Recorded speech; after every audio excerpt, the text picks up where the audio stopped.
ಪರಾಶಕ್ತಿಯೇ, ಓಂ ಶಕ್ತಿಯೇ ಆದಿಪರಾಶಕ್ತಿಯೇ, ಓಂ ಶಕ್ತಿಯೇ ಮರುವೂರರಸಿಯೇ, ಓಂ ಶಕ್ತಿಯೇ ಓಂ ವಿನಾಯಕ, ಓಂ ಶಕ್ತಿಯೇ ಓಂ ಕಾಮಾಕ್ಷಿಯೇ, ಓಂ ಶಕ್ತಿಯೇ ಓಂ ಬಂಗಾರ ಕಾಮಾಕ್ಷಿಯೇ.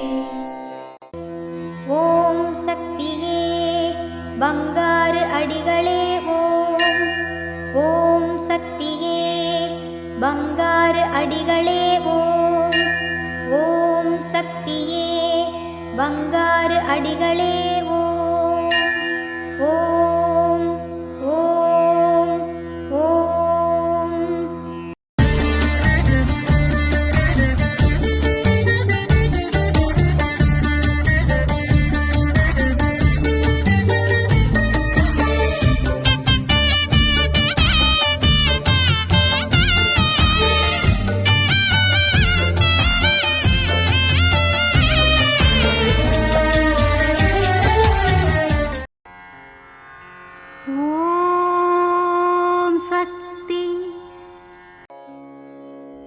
ಓಂ ಶಕ್ತಿ.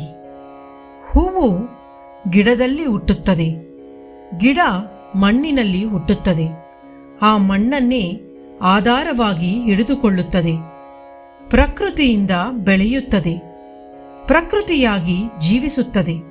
ಆದರೆ ದೇವರಿಂದ ಸೃಷ್ಟಿಸಲ್ಪಟ್ಟ ಮನುಜಕುಲ ದೇವರನ್ನು ದೃಢವಾಗಿ ಹಿಡಿದುಕೊಳ್ಳಲು ಮರೆತು ಬಿಡುತ್ತದೆ. ದೈವ ಸ್ವರೂಪವಾಗಿ ನಿಂತು ಫಲವನ್ನು ಕೊಡುವ ಪ್ರಕೃತಿಯನ್ನು ಮರೆತು ಬಿಡುತ್ತದೆ. ಪ್ರಕೃತಿಯು ದೇವರ ಕರುಣೆ ಎನ್ನುವುದನ್ನು ಮರೆತು ಪ್ರಕೃತಿಯನ್ನು ತನ್ನ ಹಕ್ಕು ಎಂದು, ಆಸ್ತಿ ಎಂದು ತನ್ನ ವಶಪಡಿಸಿಕೊಳ್ಳಲು ನೆನೆಯುತ್ತದೆ. ತಾನು ನಮಿಸಬೇಕಾದ ಪದಾರ್ಥವನ್ನು ತನ್ನ ವಶಪಡಿಸಿಕೊಳ್ಳಲು ನೆನೆಯುತ್ತದೆ. ಅದರಲ್ಲೂ ತಮ್ಮೊಳಗೆ ದುರಾಸೆ, ಅಸೂಯೆಯನ್ನು ಬೆಳೆಸಿಕೊಳ್ಳುತ್ತದೆ. ಹೋಲಿಕೆಯಾಗದ ಕೆಲವೊಂದು ಕಾರ್ಯಗಳನ್ನು ಜವಾಬ್ದಾರಿಯಿಲ್ಲದೆ ಮಾಡುತ್ತದೆ. ಪರಿಣಾಮವಾಗಿ ಕರಾಳವಾದ ಆಲೋಚನೆಗಳೇ ಮನದಲ್ಲಿ ಹುಟ್ಟುತ್ತದೆ. ಇದು ಅಮ್ಮನವರ ದೈವವಾಣಿ.